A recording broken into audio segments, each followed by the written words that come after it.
Assalomu alaykum. Xabar 24 kanali o'z ishini boshladi. Kanalimizda birinchi bo'lsangiz, podpisatsiya va qo'ng'iroqchani bosib qo'yishni unutmang. Bugun dasturimizda yana bir tashkilotga qamoqxonalarga moneysizlik kirish huquqi berildi. Osiyo Olimpiya kengashining bosh assambleyasida Otabek Umarov bugun taqdimot o'tkazdi. Ijtimoiy tarmoqlarda gaz zapravkada olingan video tarqalmoqda. Unga gazga navbatda kelgan fuqaro karnay-surnay chalib xursandchilik qilayotganligini ko'rish mumkin. Yulduz Usmonova og'ir vaziyatda qoldi. O'zbekistonning birinchi prezidentini Islom Karimov qiyofadoshi topildi. O'zbek-qirg'iz chegarachilari 10 bosh ot sabab muzokara o'tkazdi. Endi esa shu va boshqa xabarlar tafsiloti bilan batafsil Xabar 24 kanalida kuzatib borishingiz mumkin. Yana bir tashkilotga qamoqxonalarga moneysizlik kirish huquqi berildi. O'zbekiston Respublikasida korrupsiyaga qarshi kurashish tizimini takomillashtirish munosabati bilan O'zbekiston Respublikasining ayrim qonun hujjatlariga o'zgartirish va qo'shimchalar kiritish to'g'risidagi qonun 2021 yil 19 noyabrdan kuchga kirdi. Qonun bilan Jinoyat ijroiya kodeksi jinoyat ishini yuritish chog'ida qamoqxonada saqlash to'g'risidagi hamda ma'muriy qamoqni o'tash tartibi to'g'risidagi qonunlarga qo'shimcha kiritildi. Endilikda qonun bilan Korrupsiyaga qarshi kurashish agentligi xodimlari korrupsiyaviy huquqbuzarliklar sodir etilishini o'rganish va tahlil qilish uchun jazoni ijro etish muassasalariga moneysizlik kirish hujjatlar bilan tanishish huquqiga ega bo'ladi. Osiyo Olimpiya kengashining bosh assambleyasida Otabek Umarov bugun taqdimot o'tkazdi. Bugun Birlashgan Arab Amirliklarining Dubay shahrida Osiyo Olimpiya kengashining bosh assambleyasi bo'lib o'tadi. Mazkur tadbirdan avval tashkilot ijroiya qo'mitasining yig'ilishi bo'lib o'tgan. Yig'ilish kun tartibida qit'amiz sportida kutilayotgan yirik kompleks musobaqalarda tayyorgarlik ko'rish bo'yicha fikrlar almashilgan. Ma'lum qilinishicha, bugun o'tadigan 40-chi bosh assambleyasida tashkilot vitse-prezidentlari, jumladan Otabek Umarov olimpizm targ'iboti, uni yangi bosqichga olib chiqish belgilangan kompleks musobaqalarga tayyorgarlik haqida taqdimot namoyish etishadi. Oybek Kasimov tadbir ishtirokchilarini mamlakatimizda Toshkent 2025 Yoshlar Osiyo o'yinlariga tayyorgarlik bo'yicha olib borilayotgan ishlar bilan tanishtirishi ma'lum qilingan. Ijtimoiy tarmoqlarda gaz zapravkada olingan video tarqalmoqda. Unga gazga navbatda kelgan fuqaro karnay-surnay chalib xursandchilik qilayotganligini ko'rish mumkin. O'zbekistonning birinchi prezidentini Islom Karimov qiyofadoshi topildi. O'zbekistonda xizmat ko'rsatgan artist Ilhom Farmonovning o'g'li Islom Farmonov Instagramdagi sahifasida tashqi ko'rinishi O'zbekistonning birinchi prezidenti Islom Karimovni eslatuvchi odam bilan tushgan suratni joyladi. Islom Farmonov suratda "Sizlar ham o'xshatdinglarmi?" deb izoh qoldirgan. Post izohiga ko'plab foydalanuvchilar haqiqatan ham suratdagi inson Islom Karimovga o'xshashini yozgan. Foydalanuvchilardan biri bu insonning ismi Alisher Rahimov va birinchi prezident kabi samarqandlik ekanligini aytgan. Ba'zi foydalanuvchilar hazil tariqasida ba'zi takliflarni yozib qoldirgan. Tirik ekanlar-ku, qaytarib olib kelib qo'yinglar, benzin narxini tushirib bersinlar, dedi izoh qoldiruvchilarning biri. O'zbek-qirg'iz chegarachilari 10 bosh ot sabab muzokara o'tkazdi. Qirg'iziston Milliy xavfsizlik davlat qo'mitasining Jalolobod viloyati chegara xizmati xodimlari o'tlash vaqtida O'zbekiston hududiga o'tib ketgan 15 otni Qirg'iziston fuqarosiga qaytarib berdi.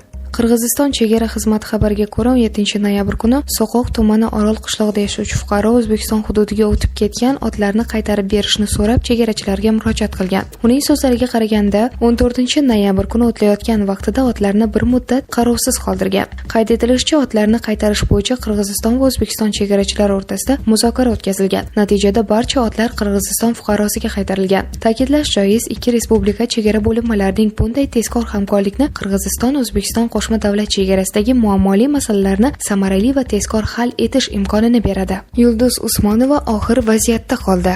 Yulduz Usmonova 20 ta qo'shiqni bekor qilgani va buning sababini aytdi. Manda bo'laveradi degan narsa yo'q. Konsert programmasi ham shu. O'xshamasa buzib boshqatda yozishni boshlaydi. Konsertdan oldin 20 ta ashulani programma o'xshamagan uchun annulировать qilib, hammasini boshqatda yozib boshqa. Ijtimoiy tarmoqlar bloklanishiga qarshi murojaat rad etildi. Mening fikrim portali internet platformalari bloklanishiga sabab bo'layotgan moddani bekor qilish haqidagi murojaatni ko'rib chiqib, uni ovozga qo'yishni rad etdi. Ma'lum qilinishicha, kuchga kirganiga 1 yil bo'lmagan qoidalarni bekor qilish haqidagi takliflar qabul qilinmaydi. O'zbekistonda ijtimoiy tarmoqlar bloklanishiga sabab bo'layotgan shaxsga doir ma'lumotlar to'g'risidagi qonunning 27-moddasini bekor qilishni so'rab yuborilgan jamoaviy murojaatlarni veb portalga joylashtirish rad etildi. Mening fikrim, jamoaviy murojaatlar portali moderatori qabul qilingan paytidan 1 yil muddat o'tmagan hujjatga doir masala portalga joylashtiriladigan murojaatlarning predmeti bo'lishi mumkin emasligini bildirilgan.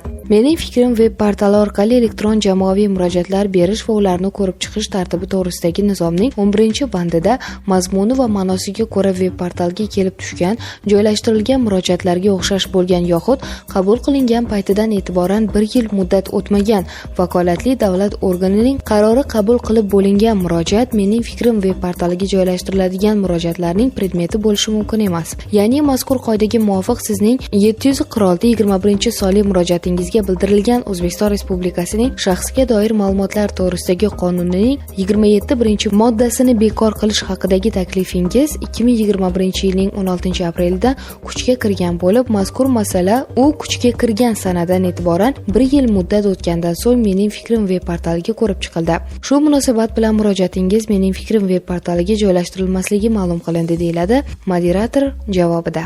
AI Sakson markali benzin narxi 9,5% ga pasaydi. Hafta mobaynida AI Sakson markali benzinning birjadagi narxi 9,5% ga pasaydi. Bu haqda Monopoliyaga qarshi kurashish qo'mitasi axborot xizmati xabar bermoqda. 15-19 noyabr kunlari O'zbekiston Respublikasida tovar xomashyo birjasida o'tkazilgan ochiq birja savdolari yakunlariga ko'ra, AI Sakson markali avtomobil benzinining o'rtacha sotilish narxlari mahsulotning 1 tonnasi uchun 9,5% ga pasaydi. Hafta yakuniga ko'ra birja bozorining mazkur sistemasiga taklif darajasi 3,1% ga o'sgan. Shuningdek, birja savdolariga qo'yilgan benzin hajmidagi kichik 1 tonnalik lotlarning ulushi 6% dan 30% gacha oshirilgan. Buning natijasida birja savdolari orqali benzinni sotib olgan xaridorlarning soni 32 dan 140 ya'ni 4,5 baravarga o'sgan. Avvalroq xabar berganimizdek, Xalqlar do'stligi bekatidagi holat mas'ullar tomonidan batafsil o'rganildi. Vaziyatga oydinlik kiritilishicha, konsertdan so'ng ommaning ko'payib ketganligi sababli kassaga kirish yo'laklarida tirbandlik yuzaga kelgan. Shu sababdan kirish qismida tartibsizlik bo'lmasligi uchun yo'lovchilar ma'lum qismga ajratilgan holda o'tkazilgan. Saakashvilining Rustaviy qamoqxonasida narsalarni yig'ishtirayotgani aks etgan video tarmoqlarda e'lon qilindi. Sobiq prezident Gildani qamoqxonasi klinikasiga o'tkazildi. Rossiyada 6 nafar o'zbekistonlikka hukm o'qildi. Rossiyaning Novosibirsk shahrida 6 nafar o'zbekistonlik migrant xonada ishlaydigan xitoylikka hujum qilgani uchun sud qilindi. Ulardan biri qotillikda ayblandi.